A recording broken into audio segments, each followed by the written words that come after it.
বীজগণিতের ক্ষেত্রে কিভাবে ভাগ করে আজকের ভিডিওতে দেখে নেব। তাহলে প্রথম রাশিমালাকে দ্বিতীয় রাশিমালা দিয়ে ভাগ।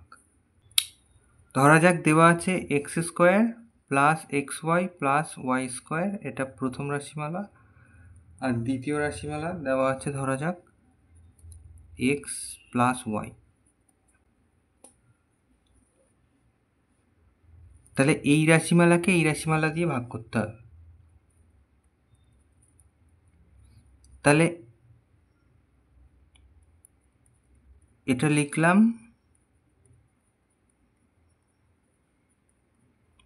এটা এই যে ভাগের আকারে লিখলাম।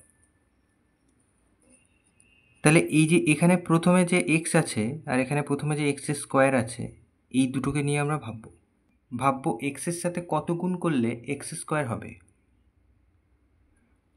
তাহলে এক্স গুণ করলে তাহলে এক্স এক্স এক্স স্কোয়ার।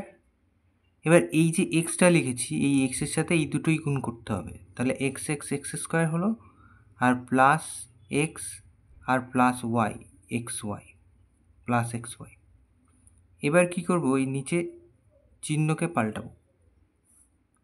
পাল্টে আমরা হিসেব করব, তার মানে বিয়োগ করছি। তাহলে এই দুটো প্লাস মাইনাসে কেটে যাচ্ছে আর এই দুটো প্লাস মাইনাসে কেটে যাচ্ছে। তাহলে পরে নামলো প্লাস ওয়াই স্কোয়ার। তাহলে এই ভাগটা শেষ হয়ে গেছে। এইটা হচ্ছে ভাগফল আর এটা হচ্ছে ভাগশেষ।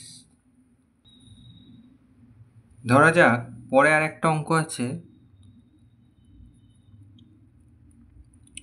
P square minus Q square, এটাকে ভাগ করতে হবে পি প্লাস কিউ দিয়ে। তাহলে এটাকে ওই পদ্ধতিতে ভাগ করব কিভাবে, একই রকম নিয়ম,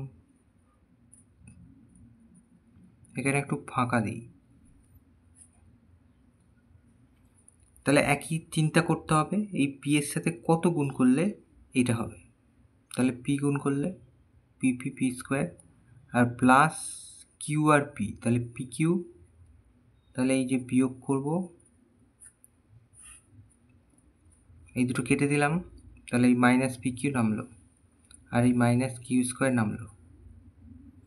এইবার এটাকে চিন্তা করব, পি এর সাথে কত গুণ করলে এইটা হবে। তাহলে মাইনাস কিউ গুণ করলে, তাহলে মাইনাস পি কিউ, তাহলে এই মাইনাস কিউর সাথে দুটো গুণ হবে, আর প্লাস মাইনাসে মাইনাস কিউ স্কোয়ার। তাহলে এখানে প্লাস এখানে প্লাস, চিহ্ন পাল্টে দিলাম, বিয়োগ করছি, তাহলে এই দুটো কেটে গেল। তাহলে ভাগ মিলে গেছে, এটা হচ্ছে ভাগফল।